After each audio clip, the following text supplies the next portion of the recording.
विज्ञान की भाषा में हमेशा ये कहा जाता है कि हम इंसान एक बायोलॉजिकल साइकिल का हिस्सा हैं और हमारा मरना भी निश्चित होता है। लेकिन जब बात हमारे जन्मदिन की आती है तो हम उसको तो बहुत धूमधाम से मनाते हैं, लेकिन जब बात मौत की आती है तो हम इसे सोचने से भी कतराते हैं। मौत का नाम सुनते ही हमारे मन में डर का भाव आता है। हम डरने लग जाते हैं या मौत को हम ऐसे इग्नोर करते हैं जैसे मौत कभी आने ही वाली ना हो। और इस बात से तो आप भी एग्री करते होंगे कि जिस इंसान का जन्म हुआ है उसका मरना भी निश्चित होता है। पेड़ पौधे, अर्थ, जानवर, जितनी भी चीजें होती हैं उनका एक टाइम साइकिल होता है, टाइम स्पैन होता है, लाइफ साइकिल होती है, उनका भी मरना निश्चित होता है। तो अब यहाँ पे बहुत बड़ा सवाल खड़ा होता है कि आखिर मरने के बाद इंसानों के साथ क्या होता है और क्या मरने के बाद इंसानों की आत्मा एक ऊर्जा के रूप में भटकती रहती है। तो आइए इस वीडियो में जानते हैं।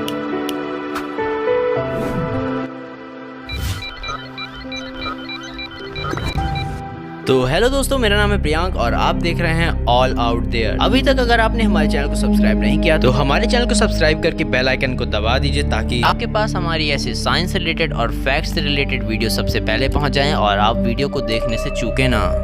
तो चलिए शुरू करते हैं आज का टॉपिक, क्या मरने के बाद इंसानों के साथ आखिर क्या होता है, विज्ञान इस घटना को किस तरह से देखता है, और हम बात करेंगे धार्मिक घटना के आधार पर भी हम इसको जोड़ने की कोशिश करेंगे कि आखिर धार्मिक घटना के अनुसार, गरुड़ पुराण के अनुसार हमारे इंसानी शरीर के साथ क्या होता है। तो चलिए शुरू करते हैं। तो दरअसल मरने के बाद क्या होता है ये तो वही लोग बता सकते हैं जिन्होंने मौत का अनुभव किया है। तो दरअसल मौत एक ऐसी चीज है जिसका अनुभव हर कोई नहीं कर सकता है, या तो कोई करता भी है तो वो जिंदा नहीं बचता कि वो अपना अनुभव शेयर कर सके। तो मौत एक ऐसा रहस्य है जिसको साइंटिस्ट भी आज तक सुलझा नहीं पाए, लेकिन इसके लिए काफी सारे एक्सपेरिमेंट भी किए जाते हैं। तो दरअसल इस एक्सपेरिमेंट के लिए ऐसे कुछ मरीजों को चुना जाता है जो कि डीप स्लीप, कोमा या फिर हार्ट अटैक से बचकर आए हुए पेशेंट हों। जब उनसे इस अनुभव के बारे में पूछा गया तो उनके जवाब अलग अलग। किसी ने कहा हमें सफेद लाइट दिखाई दे रही थी, तो किसी ने कहा हमें प्रकाश पुंज का एक बहुत ही ज्यादा ऐसा लग रहा था मानो हमारे दिमाग में किसी ने 1000 बल्ब जला दिए हो,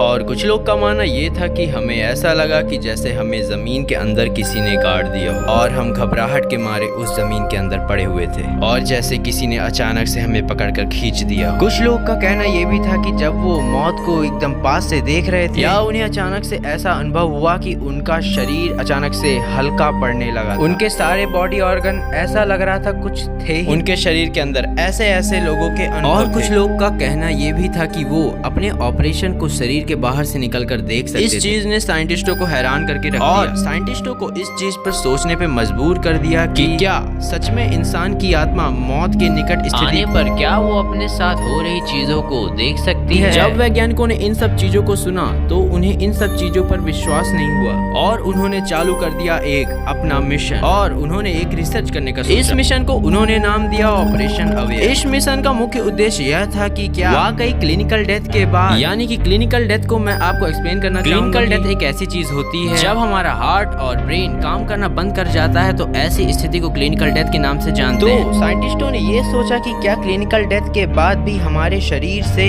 आत्मा निकलकर क्या वो हमें देख सकती है। तो इस चीज को उन्होंने प्रूव करने के लिए, इस चीज का उन्होंने अनुभव करने के लिए एक एक्सपेरिमेंट किया। में यूके यूएस के हर अस्पताल के ऑपरेशन थिएटर में कुछ चीजों को जोड़ा गया। सबसे पहले वहाँ पर कुछ ऐसी तस्वीरें लगाई गई जिसको केवल अपन ऊपर से ही देख सकते थे। इस चीज से हमें ये प्रूफ हो जाता कि क्या निकट मृत्यु के दौरान आत्मा निकल कर बाहर गई थी और क्या उसने वो लिखी हुई चीजों को ऊपर से पढ़कर देखा था। ये चीज हमें इस चीज से क्लियर हो जाती। लेकिन जैसे ही ऑपरेशन खत्म हुआ और उन पेशेंट्स का इंटरव्यू लिया गया जो कि हार्ट अटैक से बचे हुए पेशेंट थे या कोमा से बचे हुए पेशेंट थे, जब उनका ऑपरेशन खत्म हुआ तो कोमा से निकले पेशेंट और हार्ट अटैक से बच निकले पेशेंट से और बहुत सारे ऐसे पेशेंट्स का डाटा कलेक्ट करके उनसे पूछा गया कि आपने अपने आप को महसूस किया, अपने आप को देखा, और उनसे ये भी पूछा गया कि आपने ऑपरेशन थिएटर में क्या क्या देखा। ऐसे ही बहुत सारे पेशेंट्स का डाटा कलेक्ट किया गया। इन पेशेंट्स में 9% पेशेंट्स ऐसे थे जिन्होंने बताया कि जब वो ऑपरेशन के या निकट मृत्यु के बहुत करीब थे, उन्होंने महसूस किया कि उनके जीवन की सभी यादें काफी फास्ट चल रही थी। फ्लैशबैक में उनकी यादें इतनी फास्ट चल रही हैं कि वो उन चीजों चीजों को महसूस कर कुछ लोग महसूस कर पा रहे थे कि उनके शरीर के साथ डॉक्टर क्या कर रहे थे। कुछ पेशेंट्स ने महसूस किया कि उन्हें एक सुरंग के बाहर एक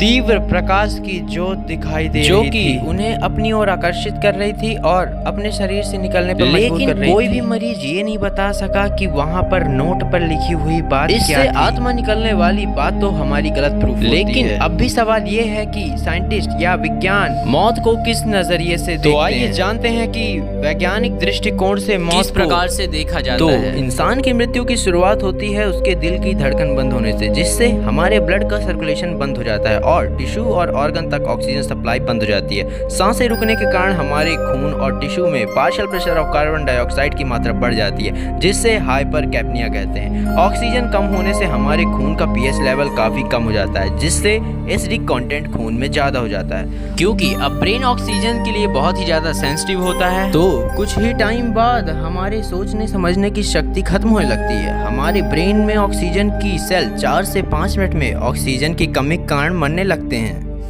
और शरीर की बाकी सेल लैक्टिक एसिड का प्रोडक्शन करना चालू कर देती हैं, जिससे पीएच स्तर में भारी गिरावट आने लगती है। 15 से 20 मिनट में शरीर का सारा खून नीचे जमा होना चालू हो जाता है और हमारे शरीर का रंग बदलने लग जाता है। कुछ ही देर बाद हमारा शरीर ठंडा होने लगता है। इसके बाद चालू होता है सेलुलर ब्रेकडाउन। शरीर के ठंडा होने के बाद लीवर और पेनक्रियास की सेल एंजाइम ब्रेकडाउन करना चालू कर देते हैं। फिर धीरे धीरे हमारी मांसपेशियां रिलैक्स होने लगती हैं। इन्हीं मांसपेशियों के रिलैक्स होने के कारण कभी कभी यूरिनरी ब्लैडर में यूरिन भरे होने की वजह से वो मौत के समय निकल आता है। खून के ज्यादा नीचे जमा होने के कारण मानो नीचे खून का तालाब बन जाता है, जिससे त्वचा का रंग पर्पल रेड होने लगता है। मरने के 2 दिन बाद शरीर में उपस्थित मेथेनोजेंस बैक्टीरिया मीथेन गैस का उत्पादन चालू कर देते हैं, जिससे शरीर फूलने लगता है और उससे काफी तेज दुर्गंध आना चालू हो जाती है। 1 हफ्ते बाद शरीर में कीड़े बनने लगते हैं और टिश्यू मास घटने लगता है और हमारे शरीर से टिश्यू फ्लूइड के रूप में निकलने लगता है। कुछ और सप्ताह बाद शरीर में उपस्थित हमारी ब्लड वेसल मार्बल पैटर्न के कारण हमारे शरीर की स्किन से ऊपर उभरने लगती हैं। इसी बीच शरीर में स्किन लाइपेज चालू हो जाता है और शरीर की त्वचा हमारे शरीर से छूटने लग जाती है और बचता है केवल कंकाल। समय के साथ साथ हड्डियां भी धीरे धीरे ब्रेकडाउन होना चालू हो जाती हैं और पेड़ पौधों और जानवर द्वारा इसका मिनरल्स अब्सॉर्ब कर लिया जाता है। विज्ञान के अनुसार हमारी मृत्यु इसी तरह से होती है, जो कि सुनने में काफी अजीब लगता है। इसीलिए हम इसके बारे में सोचना भी पसंद नहीं करते हैं और अपनी अपनी आफ्टर डेथ थ्योरी देने लगते हैं। मृत्यु के बारे में आपकी क्या राय है हमें कमेंट सेक्शन में बताइए, हम जरूर जानना चाहेंगे। तो इसी तरह से अपनी नॉलेज और क्यूरियोसिटी बनाए रखने के लिए हमारे चैनल को अभी सब्सक्राइब करें और बेल आइकन को जरूर दबाएं, सबसे पहले आपके पास हमारी नोटिफिकेशन पहुंच जाए। तो मिलते हैं किसी और वीडियो में, तब तक के लिए आपका दिन शुभ रहे, आप स्वस्थ रहें और हमेशा खुश रहें। तो मिलते हैं नेक्स्ट वीडियो में।